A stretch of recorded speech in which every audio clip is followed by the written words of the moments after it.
All right, guys, welcome back to another Footy and Coffee Conversations. Unfortunately, my guest today is not a coffee drinker, but we will make do and forgive him anyways. Before you get going, have you tried coffee? You just don't like it, or what's that story? Just never really gotten into it, to be honest. I like the smell of coffee, but I feel like if I start drinking it, I'm gonna get hooked on it and rely on it. So I'm like, I'm gonna just steer clear. You're a wise man. You're a wise man. Just to get started, if you want to introduce yourself, what position you play, and what team you're currently signed with. Hi guys, my name is Josh Coan. I'm a professional soccer player for North Carolina FC, and I play as a winger 10. Very cool. Very cool. So to start, we'll just kind of go back. Share your youth story. What was soccer like to you? How did you first get involved in soccer? What was kind of the whole process of soccer up into high school for you? Sure. So I started playing soccer super young age, like everybody, their mom and dad just signed you up, kick a ball around, and I didn't start taking it too seriously until about under nines, under 10s years old. I joined Anything specific that made you change to make it serious, or? kind of actually one of my best friends, one of my neighbors, he was gonna go try out for the local travel team, and I was just playing rec. My dad was the coach, and he was like, "You should come out and join the team with me or whatever." So I went out there, tried out, and then just got super competitive, super into it. Kept trying to work my way up and up and up. And initially, I was a huge fan of basketball, like to golf as well. Soccer was kind of like on the back burner until about 10 years old. I kind of realized I was not going to be 6'7" and not driving at 350 down the middle. So I was like, you know what? Started taking soccer a lot more seriously, and I just fell in love with the sport and started watching it. And yeah, the rest is history. I ended up, I'm from Indiana, was playing here for a while. And then when I got to high school, I kind of started to move around, trying to find the best opportunities, moved to Real Salt Lake. At the time was in Arizona, so I moved out there for my freshman year, and then I moved to North Carolina to play for the academy out there after RSL, which is now North Carolina FC. At the time was Railhawks, but yeah. So obviously, making the decision to go to RSL, you were very committed to soccer. At that point, was it, I want to do this because I'm good at it, I want to go to college, or were you thinking professional at that point? I mean, my dream from, as soon as I started getting into it competitively was to play professionally at some level, of course. At the time, it was really just trying to find the best opportunities, the best training, the best environment for me.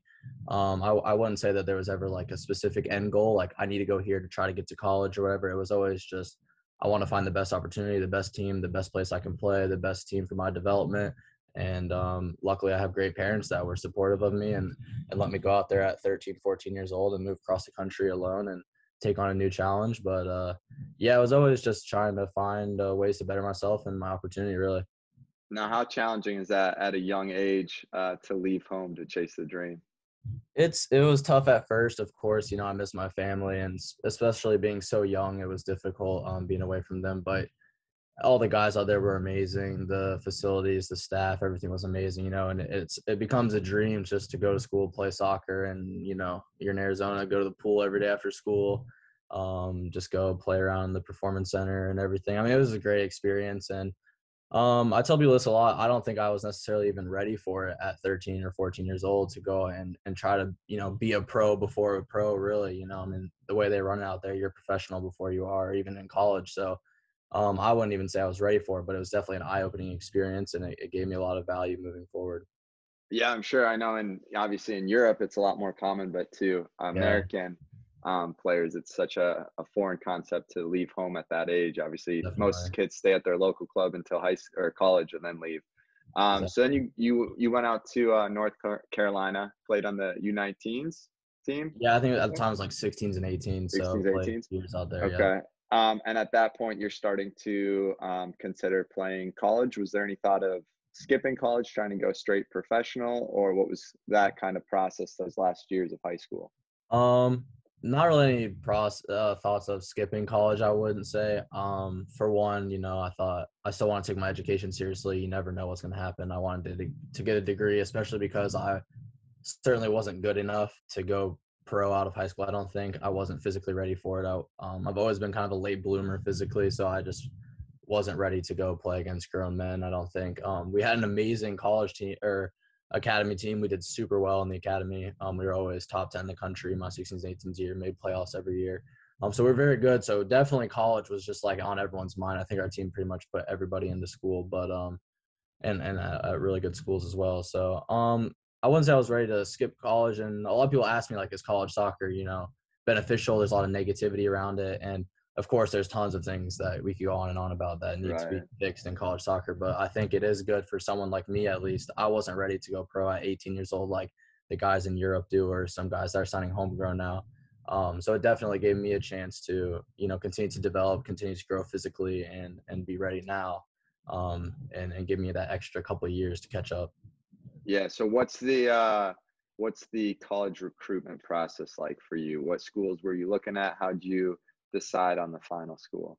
I was actually kind of a late commitment. We had a lot of guys going to Duke, Carolina. We were in North Carolina, so we had a lot of big ACC commits early on. Guys that had been in the area forever. I showed up my junior year of high school in North Carolina, so I kind of restarted everything. I was kind of starting to get in the recruiting process here in Indiana and Arizona, but kind of moving out here, kind of restarted with schools out in that area that were able to come see more. And as time went on, I just kept reaching out to schools. I was that kid that would go around at the showcase and playoffs, handing out a little flyer, you know what I mean? Come to my game, come check me out. I try to email schools, get in contact, really just trying to hustle and get in front of as many coaches as possible. Luckily our team was very So good. And it was real. If the soccer thing doesn't, work out ever, you had the backup of like the guy trying to hand out the mixtape yeah, hey, CDs on yeah, this there you corner and go. I was a everything. businessman before I was a business major, but yeah, it was good. I was just hustling, trying to find any way to get in front of coaches. And like I said, our team was super good. We were always in the playoffs, always. We won our division both years I was there. So it definitely helped that we had a good team. So coaches were always interested in watching. And then as time progressed, I narrowed it down. I ended up committing to the University of Pittsburgh. Jay Vidovich had just taken over there. I was his first recruit, and he's obviously like a college soccer legend. He built Wake, from the ground up. So I felt like it was a super good opportunity to go to the ACC. At the time was, they still are always really one of the best conferences, if not the best conference. So to go, and I knew I was going to get a lot of minutes as a freshman. They were kind of rebuilding. So it was like a unique opportunity to where I was like, okay, I'm going to I don't belong to be playing the ACC as a freshman. All these other guys are on the national team. They go sit for 2 years before they even get a chance at UNC, Wake, Virginia. So I'm like, I'm going to go there, get some valuable minutes, and really go from there. And to learn from Jay was amazing. I progressed so much there. Unfortunately, it ended up not working out, and I transferred to Marquette. But at the time, I think I definitely made the right decision and going there. Yeah. How difficult is that? How uncomfortable of a situation is that to go in and have to tell your coach that you're transferring schools? Because I would Listen, that was imagine one of that's the a hardest things. terrible meeting.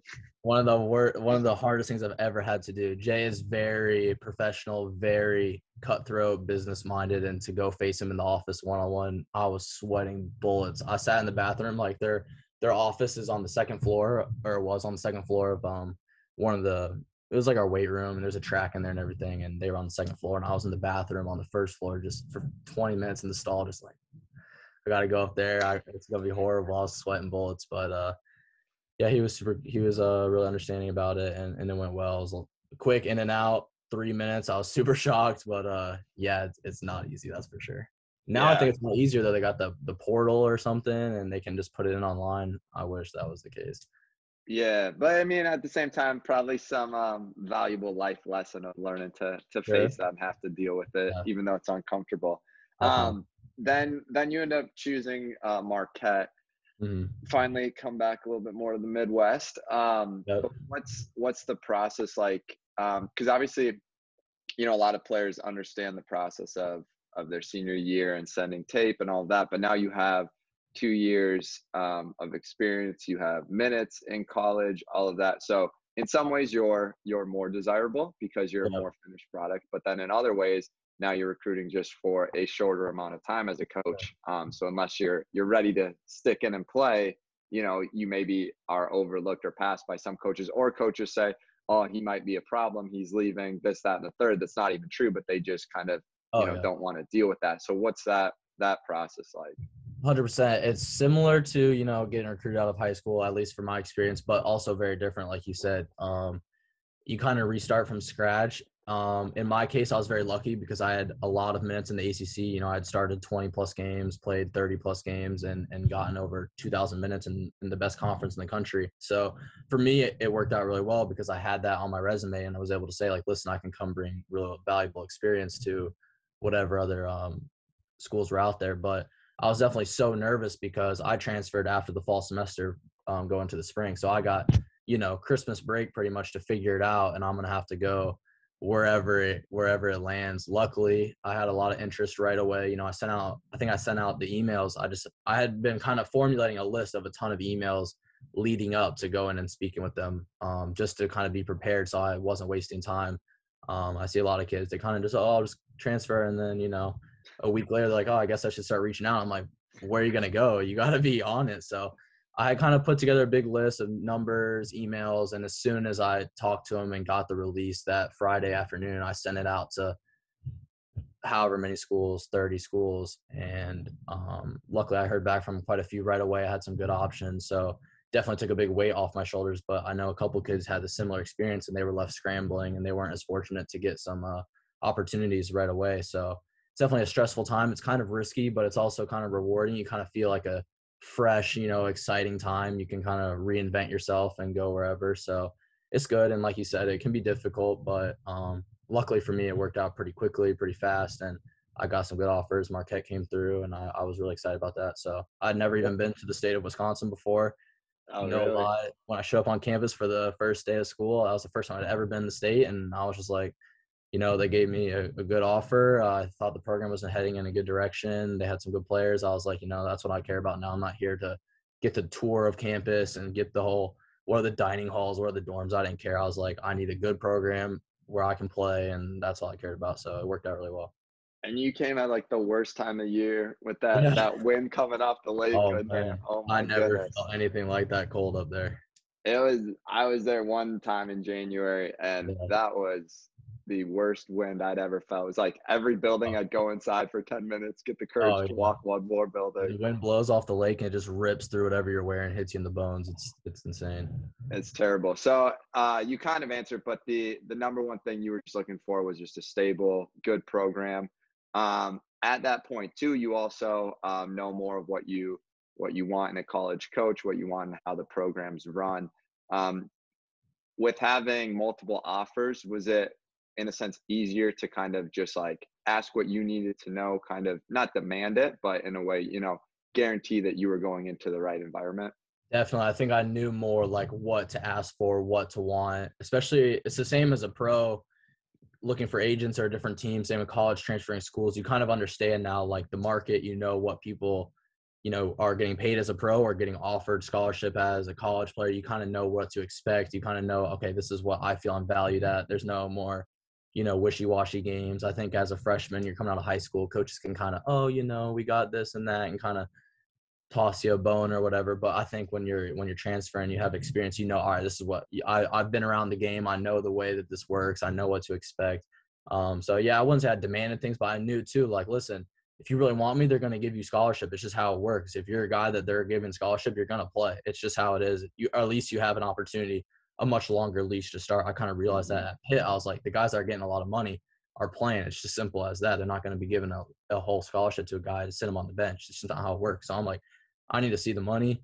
I need to know I'm valued because this is when I started realizing I want to play professionally.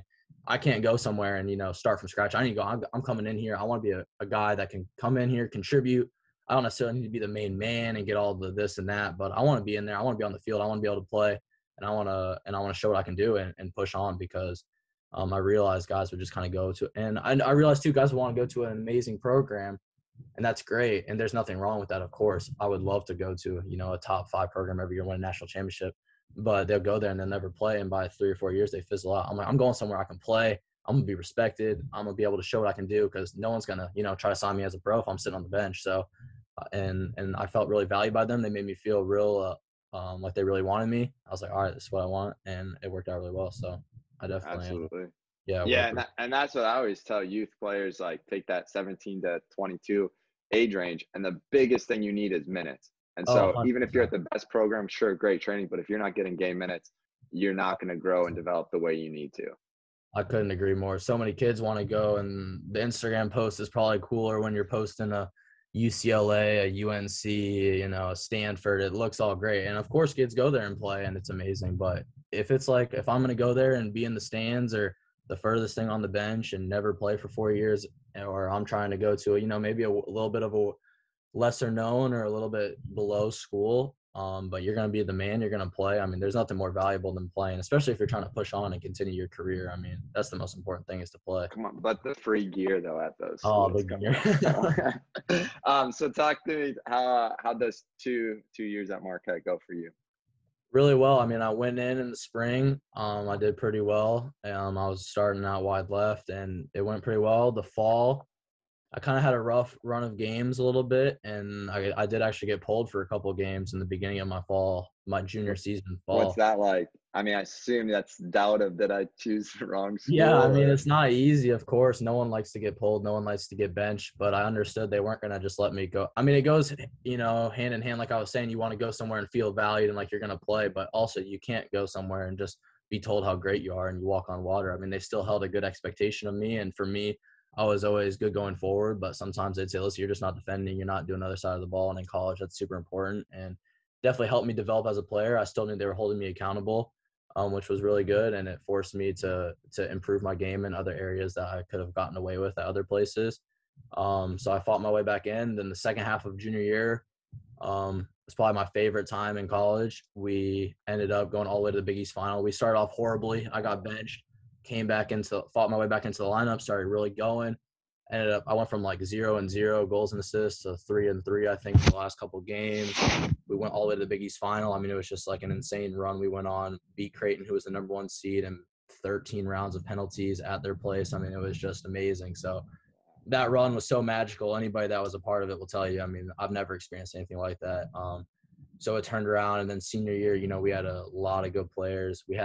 Unfortunately, we ended up getting some injuries to guys that were pretty important, and we kind of underachieved a little bit, I would say, but we still did well. I had a really good senior season individually, and I was never really a guy that was known so much.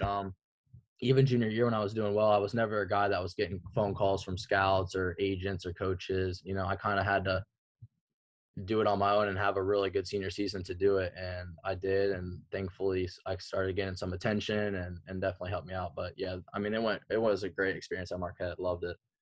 Yeah, absolutely. That sounds almost in a sense, too bad that couldn't have been your senior year to go out with I know. the PKs and all, but 100%. it is what it is. So then you finish your senior year. I think you were points leader that year, won team MVP and all. So obviously a good solid year for you as an individual player. Yeah.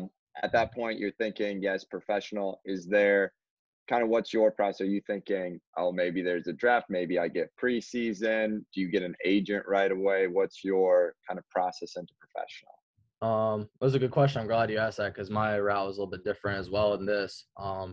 A lot of guys that, like I said, had a lot of hype or were notable all 4 years. They kind of had a lot of credibility. Were getting agents right away.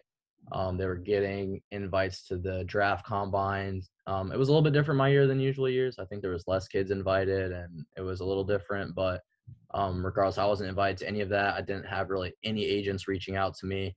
I didn't really have any interest from MLS clubs, only a little bit. And it's not until the very end. I mean, I had agents turning me. I was reaching out to agents. I was having people tell me, not even big agencies, just saying, "Listen, we're not really that interested in you. Like, it doesn't really look like you have much going for you." So I was just like, whatever. Kind of took the same approach as college again, just reaching out to as many agents as I could, trying to just get my foot in the door anywhere. Eventually, some USL teams started inviting me to some combines, which was good. So that kind of got me a little bit of interest. Did really well at a few of them. Ended up signing with FC Tucson. They actually offered me straight out of college, didn't have to go to a combine or anything. So I felt like, okay, it's a good situation. I felt like I was going to get minutes there. Like I said, it's the biggest thing. I was like, I'm not going to try to go to some insane team and not play. I want to go somewhere and be a part of it. So ended up signing with them. So did you sign without an agent? I signed without an agent. Yep. And the only thing I negotiated, me and my dad negotiated it ourselves. We didn't know what we were doing, but the only piece of advice my college coach at Marquette was like, put an MLS draft clause, like release thing in there. just in case. You never know. I was like, all right. So I did that. Ended up signing with them. Got invited to I was included in the draft list then afterwards. After I'd already signed, I had no idea. No one had told me that was coming or anything. I just find out on Twitter. Someone tagged me. I was like, oh. So ended up not even getting drafted anyway, so it wasn't a big deal. I think one or two MLS teams reached out, but it was nothing really seriously. Didn't end up getting drafted. So all right, whatever. I already had Tucson because I knew a lot of guys. They go get drafted and then they get released and they're left scrambling for a USL club right before preseason. So I was like, at least I know I have a solid option, and it worked out well. But yeah, I did it without an agent. I was like, I feel like I was getting enough USL contact and enough people reaching out to me from USL clubs kind of through my Marquette coach anyway, who was kind of acting as, an intermediary anyways. I was like, I'm not going to go give somebody 5% I don't need anybody to help me sign a deal right now. So I'm not going to give away money until I need help. So it wasn't until halfway through this season that I ended up really looking for agents and signing with one. So. Gotcha. What's the feeling when you sign pen to paper on that first professional contract? Because you have so many years of dreaming and thinking about it, and then bam, there it is, and it's amazing. It's amazing. I mean, like I said, a lot of the USL clubs were kind of inviting me to preseason, to combines, to camps, all different stuff, and I was like, it's all great. Then Tucson ended up calling me, and I was expecting the same spiel, we'll bring you into whatever, and he was like, we'll give you a deal sent over, and it was just like, wow, I actually can't believe I'm going to be a pro, you know what I mean? So it's definitely a dream come true. I mean, but I think, you think of it for so long, but you kind of get lost in the process, and it becomes an expectation, not like a dream anymore. When I'm doing really well senior year and I'm realizing I'm going to go, I just never felt like there was another option. Same with coming out of high school. I just never, like, everyone's like, oh my goodness, you went D1 or whatever. I just never felt like there was another option. I just it just becomes an expectation. You keep building up. And right now I dream one day to, make it to the MLS and play up there. But I think when that day happens, I'm going to have worked so hard to get there that right when I'm right there, it's just going to be like, all right, I know I belong. It's an expectation. You're not as, oh my goodness, I can't believe it. It's like, all right, I deserve this. I worked for it and now I'm ready, Which also points to the fact that you are putting in work to achieve the dream, because otherwise, if it was just like, oh, I want to do it, oh, I did it, then definitely. I think it would feel more like, but when you've been grinding for so long, obviously it's not as much of a shock in that sense. And obviously, like, from my journey that I've explained so far, some kids, they were in the national team at 14, sign a homegrown at 18, go to Europe by 19 or whatever, big money moves. It all happened so quickly. For me, it was always like one step at a time, like clawing up so slowly, like committing last second, transferring to a better situation, doing well, grinding just enough to get a deal. You know what I mean? Now it's like, so it's always just been like a slow climb for me. Nothing happened like overnight where I was like, boom, all of a sudden I'm getting drafted into MLS, top 10 pick, huge deal, Adidas, sponsorship, all sorts of stuff coming all at once. So I think that's when you kind of get lost, like, oh my goodness, I can't believe it. But for me, it was always like, I got to just get one bar up. So it never really happened so quickly. So. Yeah, absolutely. What's the biggest thing that maybe surprised you the first season of being a professional that was different than maybe high school, college clubs type situations? Well, I would say, like, it's hard to say just because, like, first of all, the COVID season threw a wrench in so much. I mean, that is a very hard first year. Yeah, I mean, anything you could have expected, like, was out the window. I mean, I come into preseason, we're there for 2-3 weeks.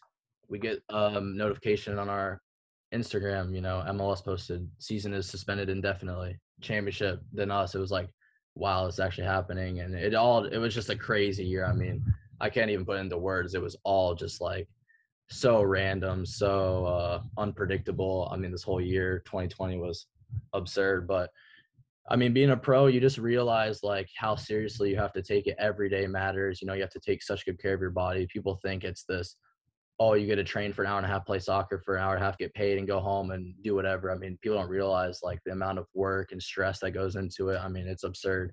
Every day is like so competitive, so intense. You have to bring it every day. There's no days off, and every player is good. There's no weak links anymore. You can't get away with, a half-ass performance at training or in a game. There's just no room for it. So that's the biggest thing for me is just, you just have to show up every day and turn up there. You can't flip it on and off anymore. The guys are too good. So that's the biggest step for me. Sometimes in training in college, you can go and have a kickabout. I still know I'm starting on the weekend. It's not a huge deal, but in pro, it's not like that. You can't get away with it. The guys are too good. And you enjoyed your first year, even with the ups and downs of COVID and all that? Yeah, I mean, we were just happy we got to play, and it would have been horrible to sign a deal and go a year without playing. So just to be able to play was amazing. Had a pretty good season, scored 4 goals. So I mean, it was a good experience. I mean, it was I would say a better than average rookie year for me. I was top 10 in the league in a lot of stats, a lot of goals and stuff. So had a really good year. It was an amazing experience, and yeah, I mean, it was just great. I mean, so I'm looking forward to just keep pushing on. Yes, you finished the first year. What's at that point? I mean, every soccer player wants to continue climbing. But everyone, I think, also the longer they're in the game, they realize that the right fit is more important than Definitely. the right title, especially, kind of like we were talking about with the college teams that people choose to go to. What's your process in signing with North Carolina FC? How did that come to pass? So obviously Tucson and I parted ways. For whatever reason, it didn't work out. So like I said, I played academy at North Carolina. I was already kind of speaking with them, out of high school for sure. And then again, like towards this season, as I started doing well, started scoring goals, I kind of was reaching out when they were still in the championship. So that was definitely a team I really wanted to go to. My academy coach is now the head coach there after, Dave had stepped down when they dropped down. So I just knew it was going to be a great fit. I love the city. I love the people there. I know a lot of people there. So it's definitely on my radar already. Like I said, for whatever reason, Tucson didn't work out and re-upping me. So I was like, all right, I'm a free agent now. Luckily, like we talked about, I had built a good little resume from my first season. I got some good minutes, scored, quite a few goals. So I definitely knew like, okay, I'm probably safe as a League One player at least. Of course, do I want to move up? Of course, do I want to go to MLS or championship? Definitely. I think in a different year, who knows what happens. This year again was crazy. A lot of teams dropped out of the championship. I think 4 or 5 of them. So you got, what is that, 120 guys looking for 4 less teams. I mean, it's crazy. The budgets It's are lower. crazy, yeah. You got the guys dropping from MLS. You got the college guys coming. You're losing championships. So now you got 120 extra free agents this year to deal with. I just knew like this year wasn't the year to try to get picky and try Just to get on find a roster. yeah, try to go because I knew okay, I go to a championship team. I had some teams looking at me, some interest in the championship. I knew okay, going to a championship team and starting from scratch again, kind of being a roster kind of guy. Is it worth it, or I can go in a place I really want to be at in a club that I really respect and love? A great fit for me, great club at North Carolina, and having another really good year, and then who knows, and of course North Carolina's very understanding. They want to push guys up too, so I thought it was a great fit for both of us this season. Go help them out for a year or two, whatever happens, and keep trying to climb the ladder. But I wasn't trying to rush anything, especially like I said, this year it's just been crazy. Yeah, yeah. This year, it's kind of you can find a team willing to pay at that point. That's a Exactly, win in and of itself. exactly. Yeah, it's nice you have some familiarity with all of the coaches, the town, all of that makes it an easier adjustment. Although looking at your career, you've kind of been quite okay with just kind of jumping around the All map over of the the place. U.S. Yeah. um, if you could go back to 15-year-old self, what would be kind of the biggest piece of advice, knowing now what you know, that you would give yourself? The biggest thing for me, I've always been a guy that likes to compare myself with others. I'm trying to keep up with whoever's at the top of the game, whatever is the top of my league. I want to get up to their level, and keep pushing on.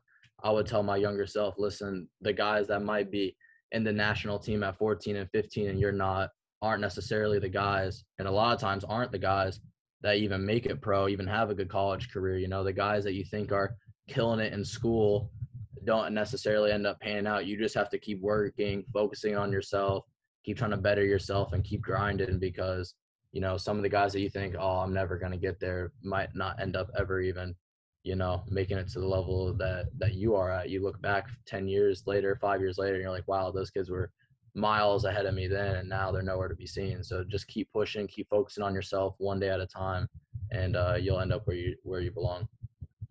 I like that. What is your go-to cheat meal on an off day from soccer? Go-to cheat meal. Listen, I've had a lot of cheat meals. I've done really well cleaning it up since I've been a pro, but I was never the healthiest eater. But I love pastas and chickens now, so it's not too bad for me. But definitely burgers and pizza. Love just some good old American food. Always good. So yeah, I don't drink soda. I don't really drink anything bad. Love some Gatorades and lemonades, but and Sour Patch Kids. I had a big thing for those for a while, but I've cut them down a little bit. But I It definitely love was some it was Sour the Patch. watermelon ones when they sold them in So two good, pounds. That was so good, dangerous. so good. I remember at Marquette, I can't think of the name of the dorm, the circular one. Um, It's like yeah, Brennan or I I don't don't know. They remember. tore it down. Actually, I Did know they? about that.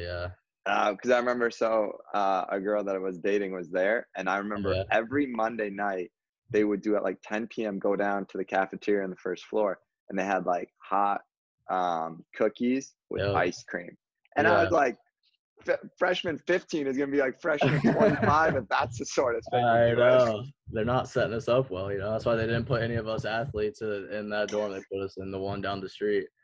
Like, hell no. Uh, very very wise from the coach. Yeah.